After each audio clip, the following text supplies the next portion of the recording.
This video is going to be a banger, and not just because it's got some crazy content in it, but it's the 4th of July, so happy Independence Day for any of my viewers in the United States or anyone who celebrates it. Hope you have a wonderful July 4th, as today we are breaking down the Battle Pass, silver and gold, getting all the rewards and telling you whether you should get it.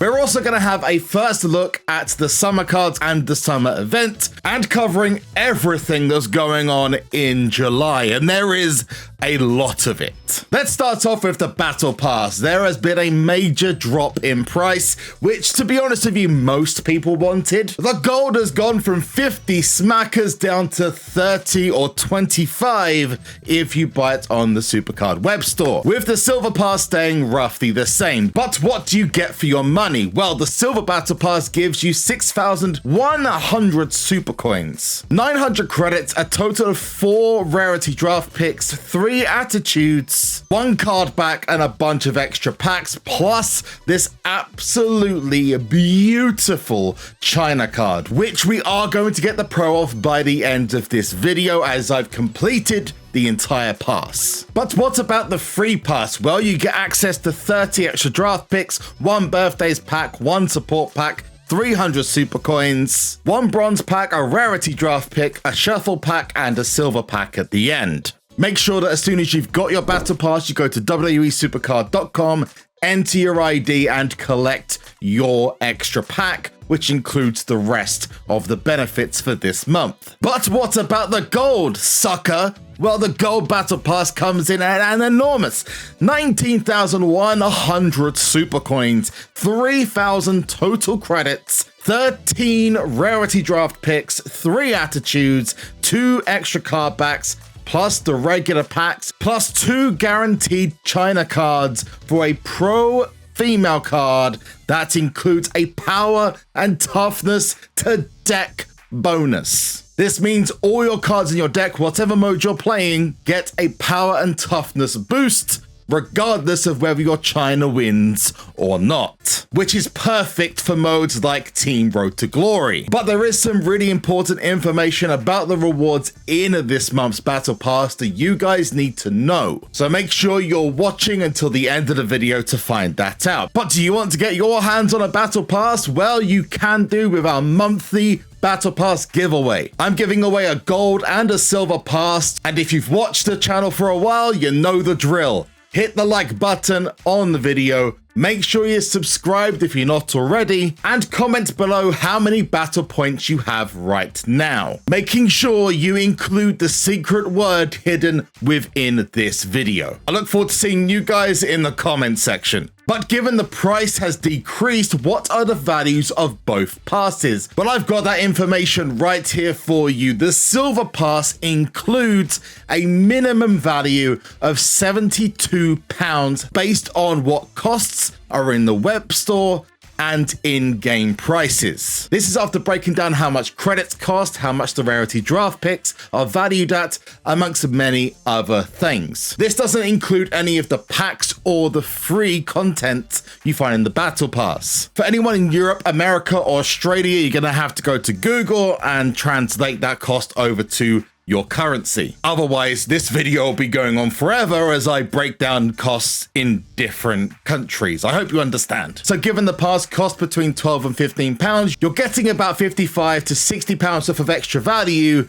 by buying the Battle Pass. But the big cut was the Gold Pass. You'll be happy to know that the only decrease is in the value of what you pay for the Battle Pass, as the Gold Pass reduces from around about £160 value to about £140. And given that the pass is around about £25 to £30 depending on where you purchase it, that's actually pretty fair in comparison. Now, whether you think that the Gold Pass should even be worth this, or we should even have a Gold Battle Pass, is completely down to you. But you do have to give Cat Daddy some credit, because they could have cut it even further percentage-wise, as they've only really cut about 10 to 15% of the value, but they've shaved about 40% of the cost. So actually, that's not bad, but that's just my opinion. I've been claiming my rewards for the Gold Battle Pass, as you're seeing over here. Got some really cool stuff and some not cool stuff, and you'll be noticing I'm holding back certain items, which again we'll come to in a moment. But let's move on to the blog post that was released a few days ago, which confirms some big changes to Road to Glory. You may have noticed them. Basically, they're cutting down the number of cards in Road to Glory and the points, officially reducing Team Road to Glory by 600 points, and introducing quadruplers, as well as changing titles for doublers, which means a card that has remained in the game from Season 1 to Season 9 has been retired. I salute you, title matches. You are a patriot. I do have to question why they've gone with Road to Glory first, when War Games is there, and that is just, I don't have the words to describe how boring that game mode is. But kudos that they've actually done something. The question is, are the quadruplers worth it, and how much do they cost? Well, if you go in game, you'll be able to find for yourself. But if you buy a quadrupler, it now looks something like this, and it increases that doubler by another doubler. Your +5 becomes a +20, your +3 becomes a +12, +1 becomes a +4. But the cost is pretty excessive because you are skipping bouts as well, and let's be honest, this is for a real pay-to-play player incentive. This is for the people who are willing to throw money at this to get events done quickly, or for the desperate people who haven't had a chance to finish Road to Glory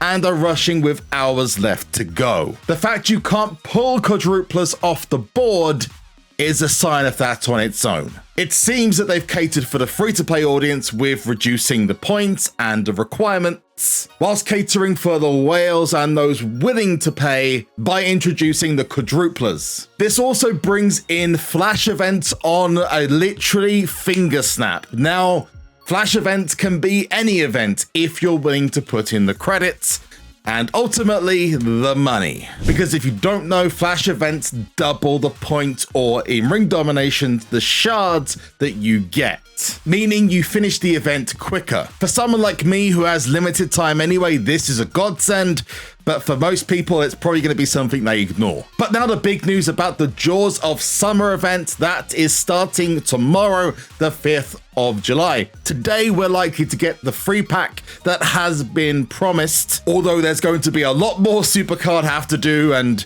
that's a completely different video. The game's a bit of a mess at the moment. And we have a sneak peek thanks to the beautiful people at WWE SuperCard Leaks who have presented the 3 sets of cards available. We have the cards from the Royal Rumble tier, the cards from the WrestleMania 39 tier, and finally the Myth tier cards. All of which look absolutely fantastic. I love it.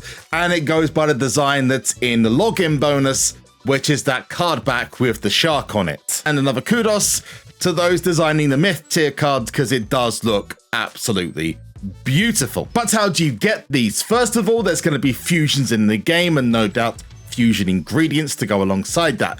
Plus 24/7 mode is returning on the 5th of this month. As usual, Packs Bunches of Punches is returning with Matt Riddle, who is a special animated card which was accidentally leaked by the guys at SuperCard with Rule the Ring and Tyler Bates. Yeah, the game has been a bit of a mess, like I said, and it's likely you're going to be able to get these off the draft board and other in-game rewards such as Survivor, King of the Ring, TSG, TBG, Rarity Draft Picks, etc. It's also likely we'll have access to Legacy Summer cards as well, like we've done with the Spring and the Winter cards. But the big information that I said earlier on is save everything. Any rewards you get from this week's PvP, any Rarity Draft Picks, any Giants Unleashed, Team Battleground, Team Stomping Ground rewards,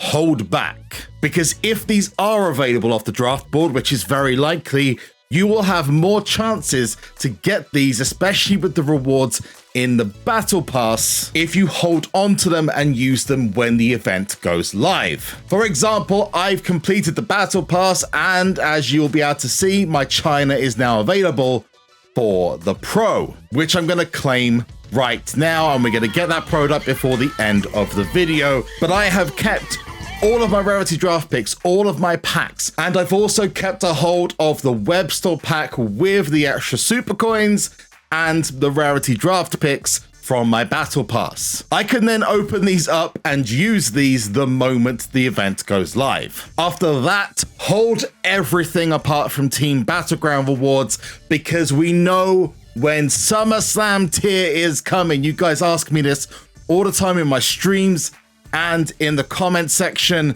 Yes, we know it is dropping on likely the 2nd of August, which will be 2 days before SummerSlam itself. The rest of July includes a guaranteed women's event for Women's Giants Unleashed and the Road to Glory as well, including those new quadruplers. But a flash event at the end of the month for Ring of Domination and War Games as well. That I've never done a flash for War Games. I don't think there's been one. So that's going to be interesting and painful. I can't wait. But we also have the Jaws of Summer quest coming on the 11th. It looks like we're getting a Matt Riddle based token collectible event with bunches of punches and a Kevin Owens and Sami Zayn event, which I'm still a little bit confused by. Maybe we're getting 3 sets of cards. I don't know. Finished at the end of the month by Reward Mania, which seems to be being a monthly thing now to allow free-to-play players to access the cards. Not that the odds on the last one were any good, but I'm not going to complain. At least the chances are there. Then the next week, SummerSlam Tier drops probably. I don't want to risk it, but probably with Twitch drops, because that's what I did for WrestleMania 39 tier. Remember, if you haven't done so already, make sure you have liked the video, hit the subscribe button if you're not already, and commented down below what battle points you're on right this moment for that gold and silver battle pass giveaway. Anyway, here's Chyna in all of her glory, and I cannot wait to see the pro animation. Looks stunning, absolutely stunning, and that bonus is going to be fantastic for the rest of the tier and beyond. I mean, I'm still using Trish Stratus. In fact, that Trish Stratus card is going to be really useful for Women's Giants Unleashed coming up. But to end things off, Code Breaker is this week. Are we finally going to see Bray Wyatt back in WWE SuperCard with his 2K return coming very soon? I'll let you guys discuss that in the comments down below, but I have been SuperZomGBBQ. You have been awesome. Thanks so much for taking the time to watch this video. I'll see you in the next one. Peace out.